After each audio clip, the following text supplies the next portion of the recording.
दोस्तों कुछ साल पहले कैलाश पर्वत के पास बर्फ से ढकी एक झील में सैकड़ों की संख्या में नर कंकाल मिले थे। और आज तक कोई नहीं जान पाया है कि ये कंकाल किन लोगों के थे और इतने सारे कंकाल एक साथ एक ही जगह पर कैसे पहुंचे। क्या ये वही लोग हैं जो भगवान शिव के दर्शन करने यहाँ आते थे और दर्शन के बाद अपने प्राण इसी झील में त्याग देते थे, या फिर ये किसी आपदा के कारण मरने वाले लोगों की अस्थियां हैं। आज के इस वीडियो के माध्यम से हम इसी रहस्य पर चर्चा करेंगे और इस पहेली की गहराई में जाकर सच्चाई को आपके सामने लाने की कोशिश करेंगे। तो स्वागत है आपका हमारे YouTube चैनल मिस्टीरियस वर्ल्ड में, और चलिए आगे बढ़ाते हैं आज के इस मिस्टीरियस एपिसोड को। दोस्तों उत्तराखंड के चमोली जिले में स्थित रूपकुंड झील का नाम सुनते ही एक रहस्यमयी दृश्य सामने आता है। ऊंचाई पर बर्फ से घिरी यह झील न सिर्फ अपनी प्राकृतिक सुंदरता के लिए मशहूर है, बल्कि इसके इतिहास में छिपी है एक ऐसी अनसुलझी पहेली जिसने वर्षों से वैज्ञानिकों, इतिहासकारों और स्थानीय लोगों को आश्चर्यचकित करके रखा है। रूपकुंड झील की कहानी शुरू होती है 1942 में, जब नंदा देवी नेशनल पार्क में एक फॉरेस्ट रेंजर हरिकिशन मधवाल अपने नियमित निरीक्षण पर निकले थे। हरिकिशन जी का काम था जंगलों का दौरा करना, लेकिन इस बार उनकी यात्रा कुछ खास थी। जब वो त्रिशूल पर्वत के पास पहुंचे तो उनकी नज़र एक छोटी सी झील पर पड़ी, जिसे आज हम रूपकुंड के नाम से जानते हैं। झील पर बर्फ की सफ़ेद चादर के बीच कुछ चमकती चीज़ें दिखाई दे रही थी, जो ध्यान से देखने पर कंकाल निकले। हरिकिशन जी की ये एक चौंकाने वाली खोज थी, क्योंकि इतनी ऊंचाई और ठंड में कंकालों का होना किसी रहस्य से कम नहीं था। उन्होंने तुरंत इस खोज की जानकारी ब्रिटिश अधिकारियों को दी, क्योंकि उस समय भारत पर अंग्रेजों का शासन था। शुरुआत में ब्रिटिश अधिकारियों को लगा कि ये कंकाल जापानी सैनिकों के हो सकते हैं, जो द्वितीय विश्व युद्ध के दौरान भारत पर हमला करने के उद्देश्य से यहाँ आए होंगे। लेकिन बाद में गहन जांच के बाद ये साफ हुआ कि ना तो ये कंकाल जापानी सैनिकों के थे और ना ही हाल ही के। ये तो काफ़ी पुराने समय के कंकाल थे, और इस जगह के बारे में यहाँ के स्थानीय लोग भी कुछ ज़्यादा नहीं जानते थे। दोस्तों समय बीतता गया और इस रहस्य को सुलझाने की कोशिशें जारी रहीं। सन 1956 में प्रसिद्ध शोधकर्ता स्वामी प्रणवानंद ने एक सिद्धांत प्रस्तुत किया।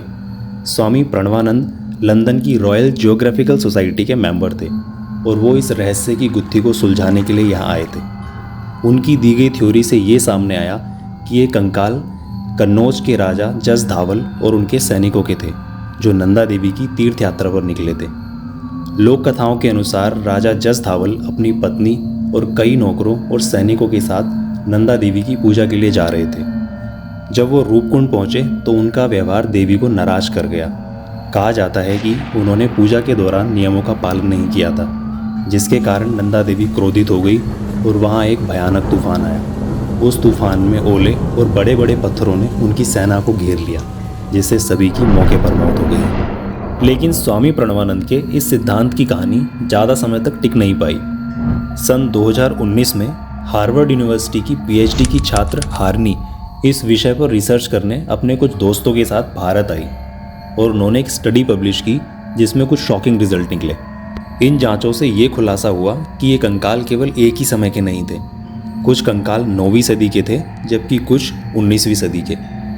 आश्चर्यजनक बात ये थी कि कई कंकालों के सिर पर गंभीर चोट के निशान थे, जिससे ये निष्कर्ष निकला कि उनकी मौत किसी भारी वस्तु जैसे ओला या फिर पत्थर गिरने से हुई थी। यह भी पता चला कि इन कंकालों का संबंध कई अलग अलग स्थानों से था। कुछ लोगों का डीएनए दक्षिणी एशियाई था, जबकि कुछ का डीएनए भूमध्य सागरीय क्षेत्र से मिलता जुलता था। इसका मतलब ये था कि यह एकमात्र घटना नहीं थी, बल्कि यहाँ कई समूह अलग अलग समय में आए थे और सबकी मौत एक ही जगह पर हुई थी।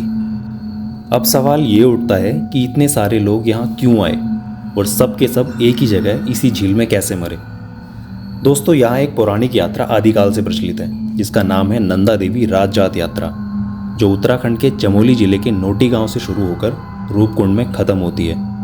यह यात्रा हर 12 साल में आयोजित की जाती है। इस यात्रा में शामिल होने वाले तीर्थयात्री पैदल चलकर यहाँ आते हैं, और यह यात्रा करीब 19 से 20 दिनों में पूरी होती है। तो अनुमान ये लगाया जाता है कि लोग यहाँ मां नंदा देवी के दर्शन करने के लिए साल दर साल आया करते होंगे, और रास्ता भटकने या फिर किसी भयानक बर्फीले तूफान में फंसकर उनकी मृत्यु हो जाती होगी, और उनकी डेड बॉडी झील के चारों ओर खड़े ढलान के कारण झील में आकर जमा हो जाती होंगी। यही कारण है कि इतने सारे कंकाल एक ही जगह पर पाए गए। हालांकि इस बात पर आज भी बहस चल रही है कि क्या इन कंकालों का संबंध एक बड़ी प्राकृतिक आपदा से था या फिर यह किसी धार्मिक यात्रा की त्रासदी का परिणाम था। जो भी हो, लेकिन आज तक इस रहस्य का प्रामाणिक रूप में कोई खुलासा नहीं हो पाया कि ये कंकाल किन लोगों के हैं और ये यहाँ कैसे आए। रूपकुंड आज एक ट्रैकिंग पॉइंट बन चुका है।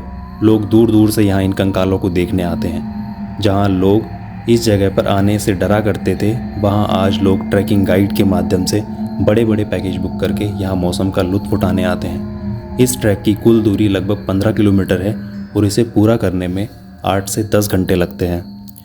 दोस्तों, यह थी रूपकुंड झील की वो रहस्यमयी कहानी जो आज भी अनगिनत सवालों के जवाब देने में असमर्थ है। अगर आपको हमारा इस कहानी को सुनाने का प्रयास अच्छा लगा हो तो इस वीडियो को लाइक कीजिएगा और अपने दोस्तों के साथ शेयर कीजिएगा। और अगर आप ऐसी और भी मिस्टीरियस कहानियाँ सुनना चाहते हैं तो हमारे चैनल को सब्सक्राइब करना कभी मत भूलना। हम फिर से हाजिर होंगे अगली वीडियो में एक और रहस्यमयी कहानी लेकर। तब तक के लिए बने रहिए हमारे इस यूट्यूब चैनल मिस्टीरियस वर्ल्ड में।